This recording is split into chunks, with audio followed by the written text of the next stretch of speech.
Good afternoon, ma'am. Good afternoon. Sirs. Please sit down. Thank you, ma'am. You are Divyansh, is it? Yes, ma'am. Divyansh MEENA.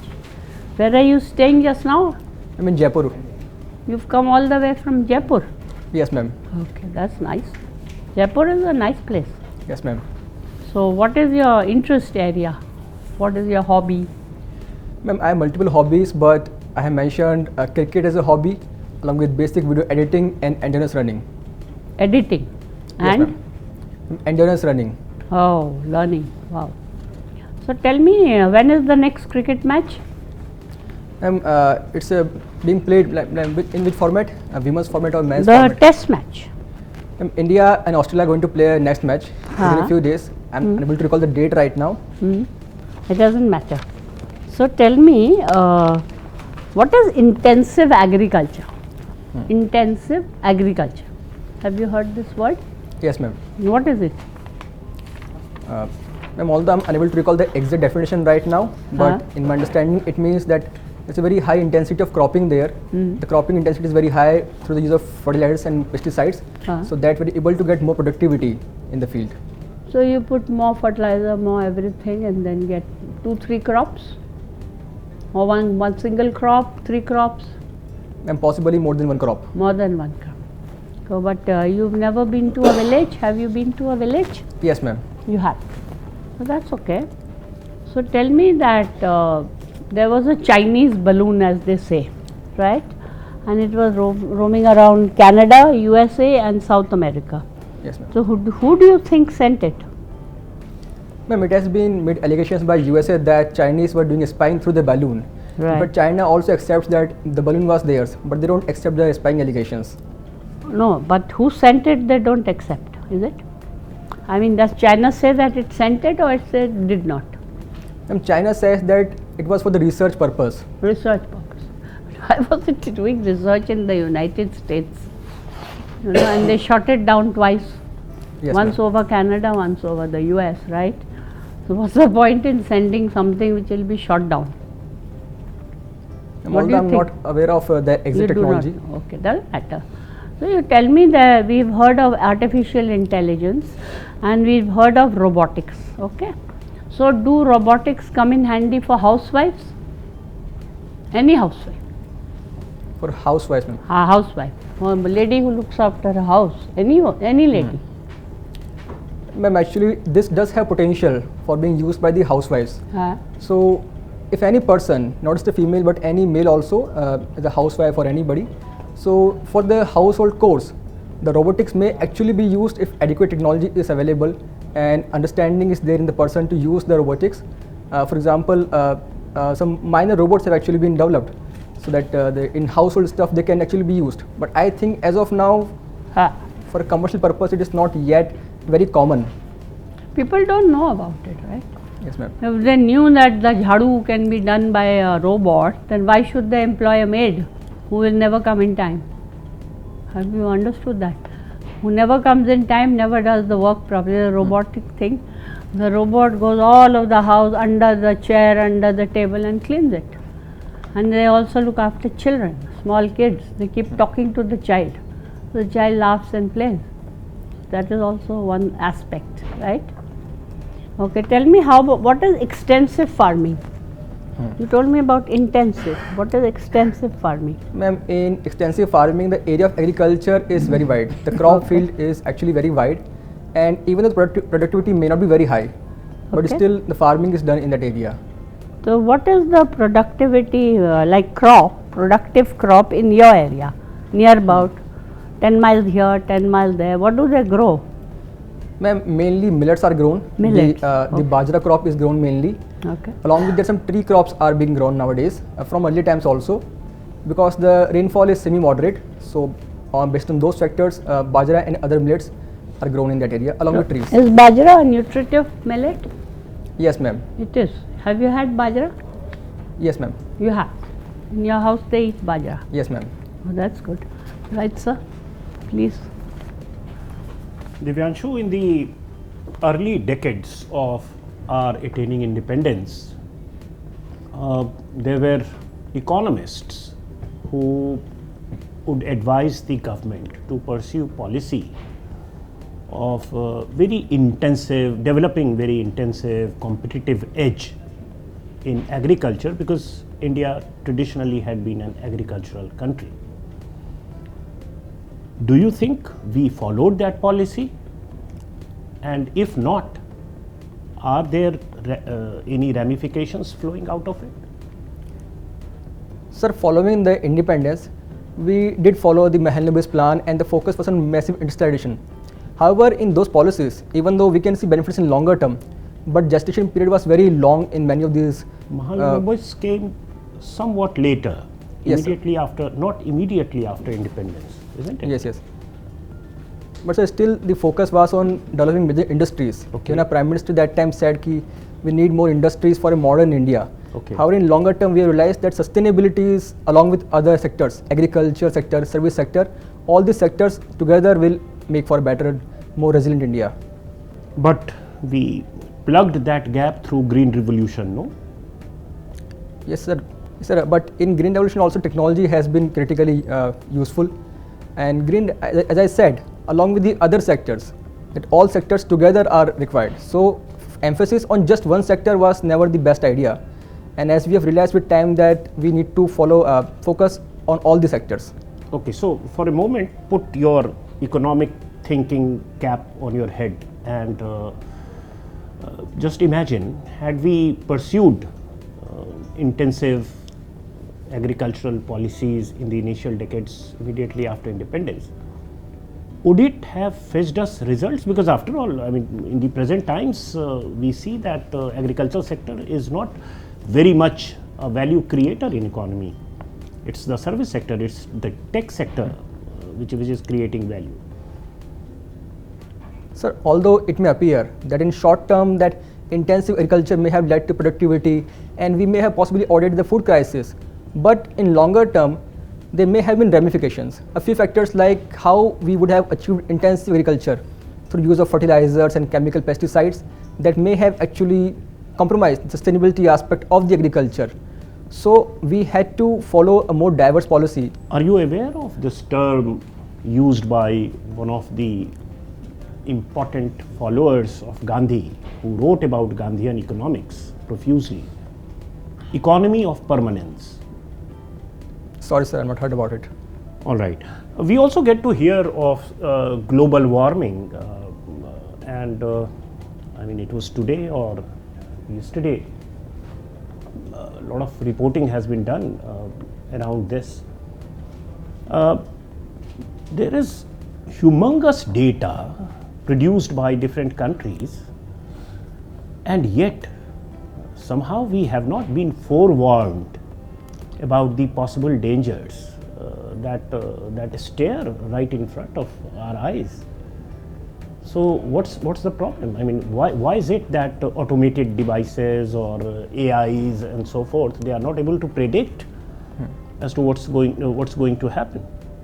Sir, I do acknowledge that this warming of global environment is actually a real issue, and in fact some steps have actually been taken through Paris Agreement, but we can see that still that steps are not enough because the recent reports suggest that still we won't be able to achieve the targets of Paris Agreement. So in my understanding why this is happening is that one, our lifestyles have changed. The emphasis upon the industrial sectors has been very high. In fact, the industrial sector has been such that, and agriculture also, that processes used for manufacturing production have been emitting gases, and the short-term gains have actually been given more importance compared to longer-term sustainability. Okay. And you are passionate about cricket? Yes, sir. You play cricket? Yes, sir. What do? You do batting or bowling? Sir, primarily I do batting, but I am very good in fielding also and bowling also. Okay, so it's important to be a good fielder also. Yes, sir. Okay, so why have commentators usually labeled this charge on the game of cricket that it is batsman's game? What goes behind this charge? It's history of the game, or the way it is played, the way rewards go to the players? Sir, although all the players have very important role to play in cricket, but when we say it's batsman's game, a few factors are behind that. One factor has been there that in recent times the rules have become more batter friendly in cricket, Likewise, there has been tendency to promote betting friendly pitches and betting friendly conditions to commercialize the game. But the saying is age long. I mean, this is not something that has come out over the last 2 decades. I mean, historically, this level has been held, and it's valid also. Sir, although I personally think that both batters and bowlers have equally important roles, but if it is being said that, I would not totally agree with such a perception. Have you read about the history of the game of your choice?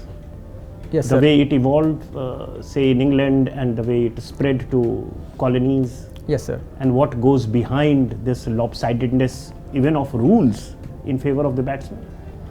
So I'll have to read about why it has been batting friendly. Okay. Take it. Thank you. Thank you. Coming to cricket, there was a very good Indian batsman, a very good, outstanding, but that was many, many years ago, who lost his prowess and capability to a body line bowling. Can you name that batsman of the Indian team? Iconic batsman. Another hint, to a West Indian pace bowler. Sir, I'm unable to recall right now. No, you will not be able to, because he would have been active much before, maybe your birth also. But they are all-time greats: Paulie Umbrigan, Nariman, Jahangir Contractor. Have you heard of them? Yes, sir. Okay. Have you heard of Contractor? Yes, sir. So what happened to his career?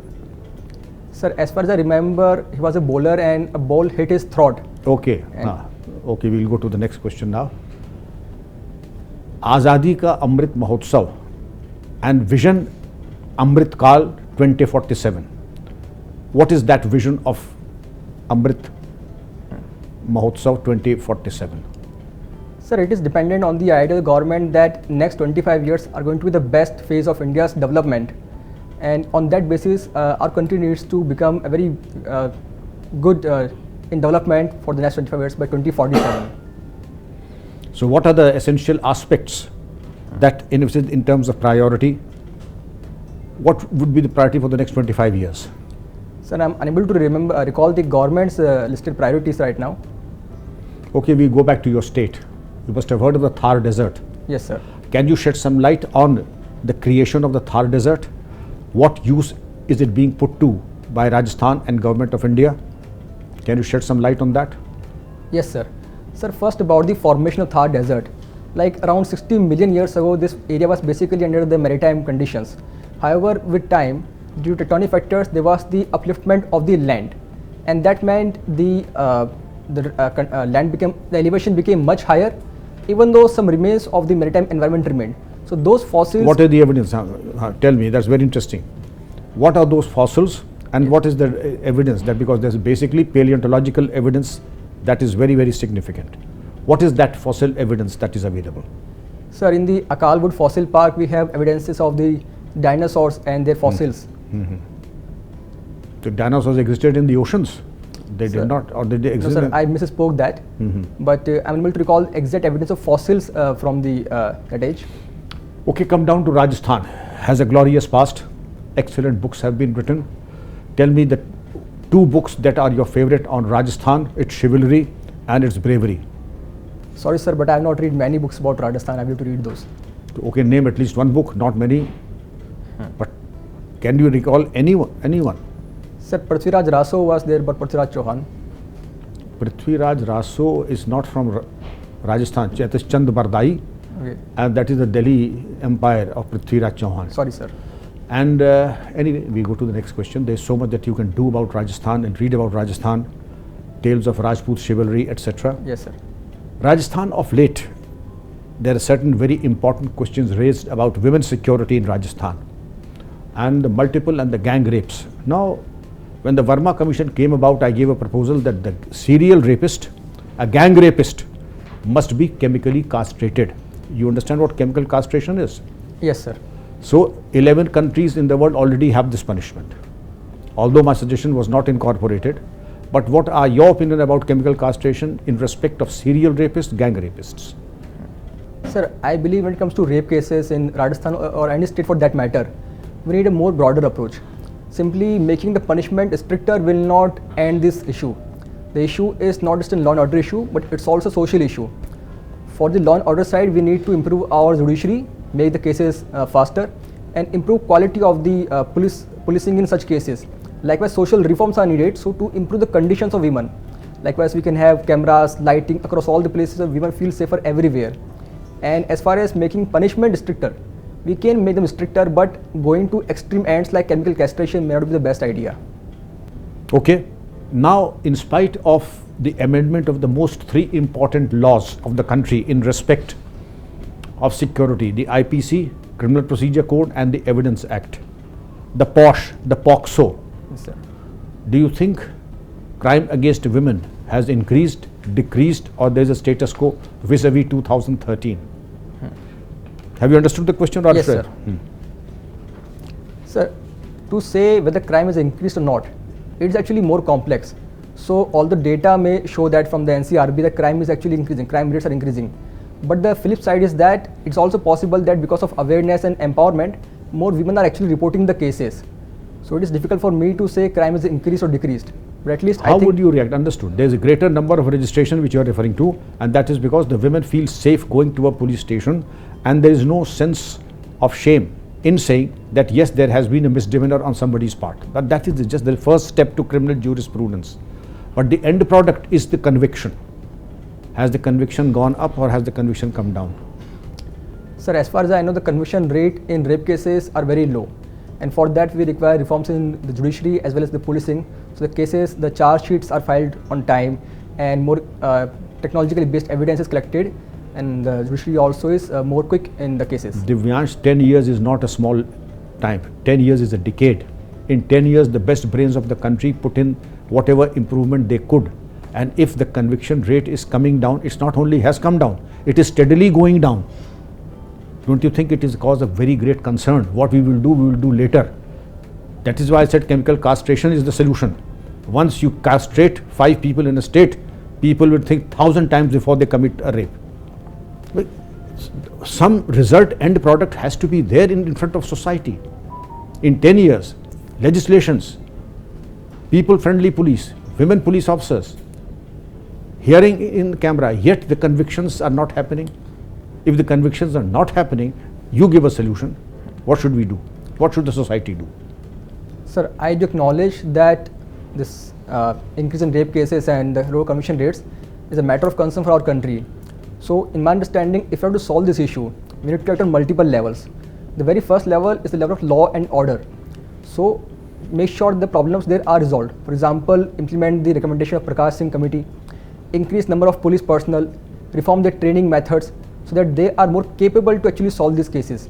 Likewise, we can have accountability mechanisms to ensure that monitoring is done very properly in the rape cases. Likewise, on judiciary side, we need better infrastructure for the judiciary, more technology, make the environment more friendly for a woman victim, a victim of rape cases of any gender, make the environment more friendly for them. And along with these things, society along with the government has to come ahead. The government has to help society, society itself has to take steps to make an environment very safe for women in which rape cases are not possible. Thank you, Divyansh. Sir. How did you celebrate Valentine's Day? Sir, actually I was studying mainly. Studying. Is that because you don't believe in things like Valentine's Day? Or is it because you're going to appear in an interview? Sir, I do believe that we should celebrate festivals, that all the festivals is Valentine's Day also a festival like the ones that you are talking about?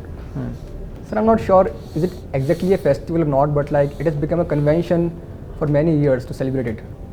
Or is it more of an advertising gimmick? There is a possibility that it is partially true, although I would not say that it's completely true because many people genuinely believe in it. But I think some companies are actually using it for advertising and their brand endorsements. And what did you think about the proposal for having cow hugging day? There was a proposal of this type. What did you think about that? Sir, although I believe that we should protect cows and all the other livestock, which are very critical in our economy, but when the hugging was proposed, the Animal Welfare Board of India itself took the step back. They itself said that this may not be the best idea. There are possible challenges in that. First, it may lead to some possible, say, irritation for the cows. Likewise, there's also possibility of accidents in if people are trying to hug cows. And it might be difficult to find cows also. Suppose you're interested in hugging them, where do we find them here? Anyway, now this year, 2023, there will be a major global demographic development. What will it be? Sir, it is being estimated that India's population has possibly crossed China's population. All right. So India will overtake China, right? Now, after that, will India remain the largest country in the world in population terms in the foreseeable future? Or do you think some other country might overtake India also? Sir, according to a research by Washington University, at least India is going to remain the largest population country for coming decades, in the near decades. For example, by 2048, our population is expected to be 1.64 billion, and by 2100, it will be 1.09 billion. I think at least in this century. What is the trend for China's population now? So their TFR has become very low, and I think in recent times the population has actually declined. It's actually declining. Any other major countries in the world where the population is in the danger of declining? Major countries. So there are many countries. For example, Russia is there. Japan is also facing this issue. What about USA? So their growth rate is very low, but it's not in decline. So how is USA different from, say, Japan and Russia? Because they're also developed countries. Japan is also a very developed country. How is the USA very different from Japan and Russia? Sir, a few factors may come into picture. One thing is possible that migration has been there to that country of USA. So they may have possibly led to increase in population, stabilizing it. And they may have been, I'm not able to think of other factors right now.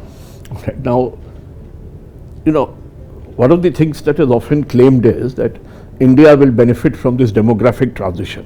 And now that India is overtaking China in population terms, what are the difficulties in this demographic transition? What are the difficulties in terms of India benefiting from this demographic dividend? What are the problems, obstacles? So although India has a very good demographic dividend, but some challenges remain. What is? One possibility is that our human capital development through education has been very not adequate. So that may become a challenge. Likewise, skill development is not still adequate. 4-5% population is skilled only. That will not allow us to reap complete benefits. Meanwhile, in healthcare sector also, the indicators are not still up to the mark. So that reduces the. What about women's participation in the labor force? What is the situation in India?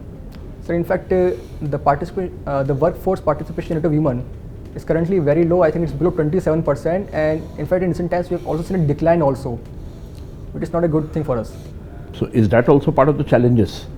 Yes, sir. Right. Thank you.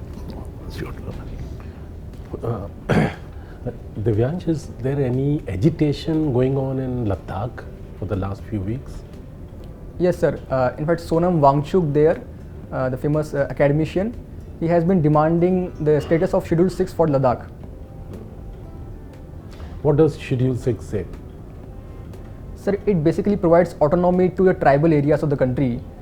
This is currently in Assam, Manipur, Meghalaya, Tripura, and it allows that autonomous district councils can be established there, providing more autonomy to the local people in their customary laws. What is the arrangement right now? What is the reason for this agitation? Are they being subjected to any domination by anybody? What is happening over there? So although I'm not aware of any domination by the external factors there in Ladakh, but Sonam Wangchuk, the famous academician, has been demanding the status for the people there, and I will have to read more about it, sir. Okay. You see, I find a lot of consistency in your performance. You have cleared the civil services 3 times. There are number of other factors also, but still you have reached the interview level. How do you make your own assessment? Why have you not been able to clear it so far? Where is the problem? Is it at the interview level or at the written level? Any assessment about yourself? So although I've been working very hard to clear the examination, but I think one paper of essay in mains sometimes brings my score down. This happened to me last time, and before that in the interview I was not able to score very high because I had a stammering problem which may have affected my score in the interview. How much have you scored in the last 3? Like, sir, I've given only one interview. I got 143 marks in that. Again, you haven't appeared for any. You've appeared for the interview only once, Yes, or sir. thrice. Sir, once only. Just tell me that you are. You've also written that endurance runner. What Yes. does this mean? Sir, it is basically And what does this tell us? What does it tell us about you? Endurance runner. Tell me. Sir, about first part of question, that endurance running basically means long distance running for at least 3 kilometers consistently. That and what does it tell about me is that it shows my endurance, it shows my resilience, that when I'm in bureaucracy, even though challenges may be difficult for me, I would still try my best using my presence of mind and my knowledge and my intelligence to solve the problems despite the difficulties. That consistency will be there in my performance as a bureaucrat. Okay. And since when are you practicing this? Sir, since my school Endurance days. running? Since your school days? Yes, sir. It continues now? Yes, sir. And the distance has remained constant at 3 kilometers? Sir, it actually varies sometimes. Like earlier I had sometimes during COVID times it had reduced significantly, but recently I tried to pick it up to 3 kilometers on a consistent basis. So when you say that it has varied, it has only gone down, it has not gone above 3 kilometers. No, sir, sometimes I have been able to increase it, but like sometimes, for example, during COVID times due to lockdown I could not practice it on a consistent basis, so a challenge was there for me, but I have been trying to consistently maintain it. Thank you very much. Thank you, sir. So, Divyansh, thank you. Do well. Thank you. All the best. Thank you, sir. Thank Good you. luck. Thank you, sirs.